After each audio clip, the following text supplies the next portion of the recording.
यार ये next part है सरफरोश का, आगे देखें भाई। हाँ यार खुलेगा। वाहिद राजस्थान में? जी हाँ।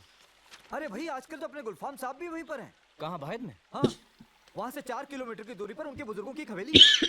देखो भाई, अगर तुम जा रहे हो तो एक हमारा छोटा सा काम कर दो, एक चिट्ठी पहुँचा दोगे? हाँ हाँ जरूर।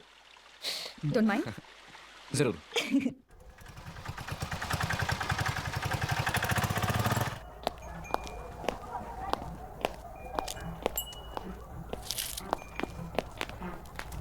मिर्ची सेठ कहाँ है?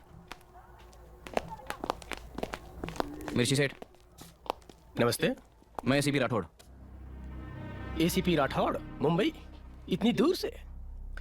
हाँ, कुछ काम ऐसे होते हैं जिनके लिए दूर तक जाना पड़ता है। हाँ हाँ, समझा समझा। इसको जानते हैं आप? ना। कौन है ये? इसको? ना। तो बगैर जाने पहचाने आपने इसकी कुंडली बना दी। देखिए सेठ जी, अगर आपको कुछ कहना है तो यही वक्त है। इसके बाद आपको कोई नहीं बचा सकता। देखिए श्रीमान, यहाँ बहुत से लोग कुंडली बनवाने आते हैं। आप कहें तो मैं आपकी भी कुंडली बना सकता हूँ। मैं पूछूंगा भी नहीं कि आप हौलदार हैं या एसीपी। दूसरी बात, मैं कानून को अपने हाथ में नहीं लेता ना, लेकिन जब चाहूं मैं कानून की कुंडली अवश्य बना सकता हूँ। सोच लीजिए। वैसे हम आपके बारे में सब कुछ जानते हैं, और अगर आपने हमारा साथ नहीं दिया तो ये लिख लीजिए कि आपकी कुंडली हम बनाएंगे। ये तो शनि की दृष्टि वक्र पड़ गई। ये हुआ कैसे? लगता है हम लोग सही रास्ते पे हैं। तुम लोग यहाँ से हिलना नहीं। ये सेठ उठते बैठते क्या करता है मुझे पूरी जानकारी चाहिए। Right sir.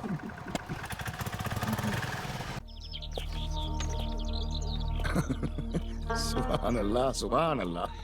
इसे कहते हैं हुस्न इत्तेफाक। उस दिन आप ही ने हमारे बचपन की खोई हुई दौलत हमें लौटाई थी, और आज इतनी बड़ी खुशखबरी लेकर भी आप ही आए हैं, फरिश्ते की तरह। गुलफाम साहब, आप हमें तो इंसान ही रहने दीजिए। अरे नहीं, फरिश्ता हैं आप, फरिश्ता। आपकी दी हुई गजलों की 10 लाख कैसेट्स रिलीज कर रहे हैं रोशन साहब। 10 लाख। इतनी इज्जत और इतना एजाज मिल रहा है मुझे आप ही की बदौलत। जी नहीं, मेरी बदौलत नहीं, आपकी गायकी और आपकी गजलों की बदौलत, जो आपके और हमारे मुल्क में एक सी। एक सी नहीं, एक ही है। मेरी गजलें और मेरी गायकी सब यहीं की तो मिल्कियत है। उर्दू की पैदाइश हिंदुस्तान में ही तो हुई, और क्लासिकल म्यूजिक भी यहीं का सरमाया है। गुलफाम साहब, आप यहाँ इतनी दूर इस पुरानी सी हवेली में अकेले रहते हैं? बुजुर्गों की याद के साये में रहता हूँ भाई, अकेला कहाँ। ये हमारी पुश्तैनी जायदाद है, पार्टीशन के वक्त छिन गई थी। रोशन साहब की मदद से अब भी कभी कभी यहाँ रहने की इजाजत मिल जाती है। यहाँ रहकर हर एक पल एक उम्र जीने का एहसास होता है। हुकुम, रात के खाने के लिए कोई खास फरमाइश? भाई मेहमान से पूछा करते हैं। जी नहीं गुलफाम साहब, मुझे चलना चाहिए। कहाँ? वापस बम्बई। वापस बम्बई? यानी आप हमारे लिए नहीं आए थे यहाँ? जी नहीं, दरअसल मैं किसी जरूरी काम से आया था।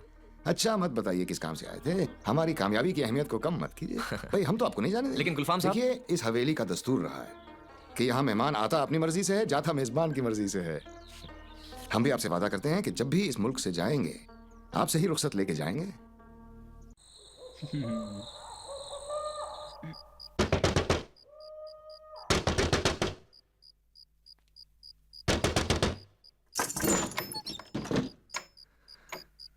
मिर्ची सेठ, इतनी रात गए? क्या बात है? हुकुम, हमसे कोई भूल हो गई है तो हमें दंड दीजिए, किंतु ऐसा खेल तो मत खेलिए हमारे साथ। क्यों हमारी नींद खराब कर रहे हो मिर्ची? साफ साफ बोलो ना, बात क्या है? आज मुंबई से एक आदमी आया हमारे यहाँ, हमें गिरफ्तार करने की धमकी दी। पता लगा है कि इसमें वो आपका मेहमान है। अब इसे क्या समझे हुकुम? अजय की बात कर रहे हो? अजय नहीं हुकुम, एसीपी अजय सिंह राठौड़ कहिए, और इसी के कारण हमारा सारा माल पकड़ा गया। आओ मेरे साथ।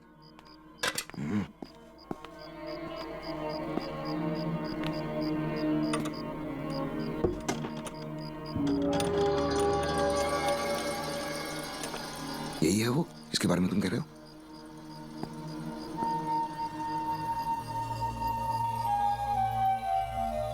हाँ हुकुम।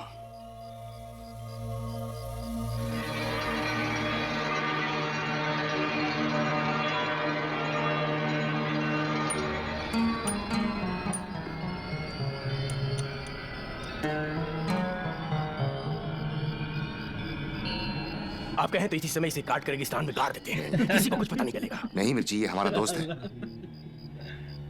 दोस्त को मारना गद्दारी है और एसीपी को मारना बहुत बड़ा जुर्म। और चाहे कुछ भी हो जाए, हम इस मुल्क में कानून के गुनहगार नहीं बनना चाहते। ये किस्सा हमारी दोस्ती से शुरू हुआ था, हम इसे खत्म भी अपनी दोस्ती से ही करेंगे। तुम बेफिक्र रहो, हम इसे संभाल लेंगे।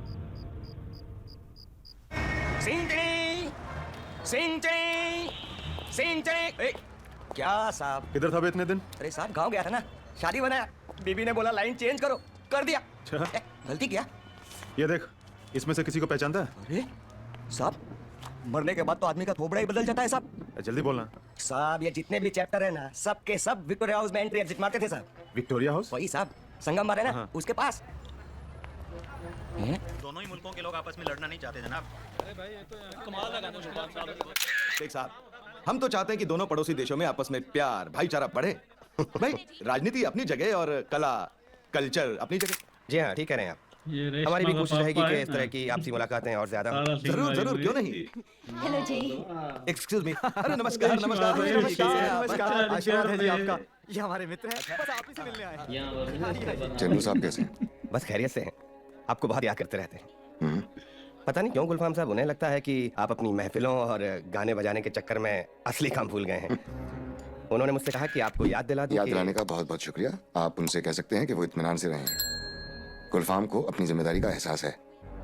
जी गुलफाम साहब, आपने उनसे वादा किया था कि अगर मौका दिया जाए तो आप हिंदुस्तान में सैकड़ों वीरन पैदा कर सकते हैं, लेकिन क्या?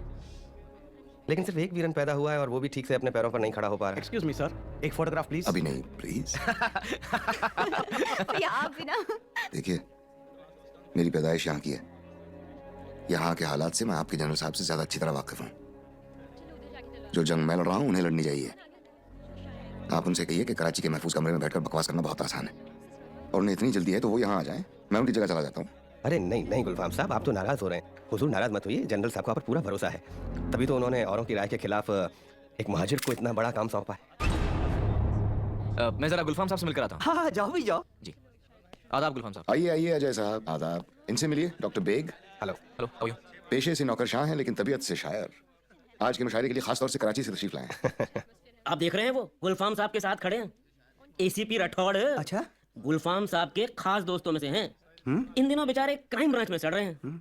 उनकी पोस्टिंग किसी अच्छी जगह करवा दो ताकि उनकी भी लाइफ बन जाए भाई। मैं समझ गया गुप्ता साहब, कोई कम हो जाएगा। गुलफाम साहब, जब हिंदुस्तान में आपके इतने चाहने वाले हैं, तो पाकिस्तान में क्या हाल होता होगा? चाहने वाले तो बहुत हैं सीमा जी, लेकिन हाल ये है कि आज भी हमें मुहाजिर कह के पुकारा जाता है। मुहाजिर? डोंट माइंड, ये मुहाजिर क्या है? मुहाजिर, जब बंटवारे के वक्त यहाँ के मुसलमान अपने वतन की उम्मीद में पाकिस्तान पहुंचे, तो वहां के मुसलमान भाइयों ने उन्हें पास बिठाने के बजाय मुहाजिर कह के धुतकार दिया। 50 साल गुजर गए, लेकिन आज भी हम मुहाजिर हैं, पाकिस्तानी नहीं। क्यों बेग साहब, सही अर्ज किया ना मैंने? अरे गुलफाम साहब, कैसी बातें कर रहे हैं आप तो पाकिस्तान का नगीना है।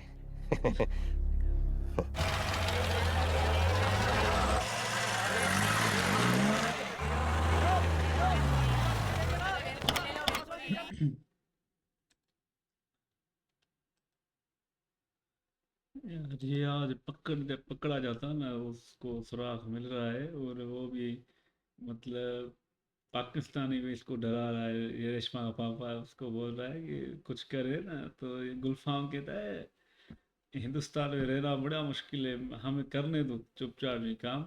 और खुद को कहता है मुहाजिर हैं, तो मुहाजिर भी खुद को ही कहते हैं ना, फखर से कहते हैं हम मुहाजिर हैं, तो मुहाजिर ही कहेंगे ना हम भी उनको। हाँ ना, मुहाजिर यहाँ पर भी जो है भाई बड़े फकर दे कहते हैं हम भाई मुहाजिर है, हमने तो उनको यहाँ पर बिठाया है, और ये बड़ा भाई कह रहा है, नाराज हो रहा है।